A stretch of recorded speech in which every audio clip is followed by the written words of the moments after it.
Jadi itu kan adanya batu yang menyala itu, batu yang memancarkan cahaya itu malam hari bisa dilihat. Kalau siang hari kan kalah dengan matahari ya, kalau malam itu bisa dilihat. Seringkali batu itu kalau dipakai besi itu ceras gitu bisa memancar.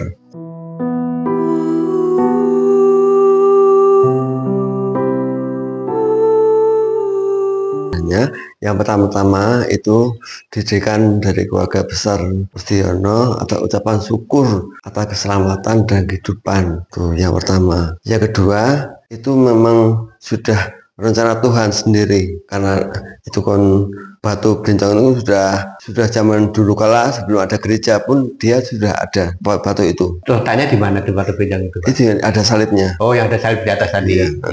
Selain itu sudah direncanakan atau mungkin sudah para leluhur kami sudah ada suatu misteri bahwa suatu ketika ada tempat yang suci itu. Itu tahun berapa Pak? Mulai terinspirasi untuk istilahnya membuat taman doa ini? Ya, awalnya tahun 2009. Ada semacam apa ya Pak, misteri dari proses sehingga kenapa Watu Belincong di sini untuk taman doa Gua Maria? Ada. Jadi itu kan adanya batu yang menyala itu, batu yang memancarkan cahaya itu malam hari bisa dilihat. Kalau siang hari kan kalah dengan matahari ya, kalau malam itu bisa dilihat. Seringkali batu itu kalau dipakai besi itu ceras gitu bisa memancar.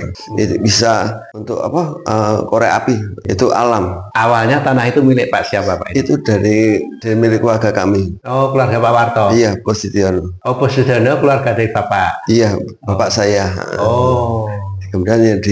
Kemudian diprakarsai oleh Bapak Yago Suprapto yang memulai itu. Soalnya itu juga membutuhkan dana juga, tidak hanya langsung berdiri saja, tapi proses dari awal itu kan melalui perjuangan juga. 2009 sampai sekarang 2025. Iya, sudah 16 tahun ya. 16 tahun. Ya, 16 tahun. Ini dari selama ini banyak yang berziarah ke sini, Pak. Ada, itu dari berbagai daerah. Jadi kota-kota besar hampir seluruh Indonesia itu ada. Dari Medan sampai Papua itu semua ada. Kalimantan ada, Sulawesi ada, Bali ada, hampir semuanya. Dari mana Pak mereka mengenal kalau ini ada taman doa Watu Belincong itu? Awal-awalnya kan dari mulut ke mulut ya kan, zaman awal-awalnya kan masih internet kan belum canggih sekarang ya. Kami keluarga kan hanya mulut ke mulut.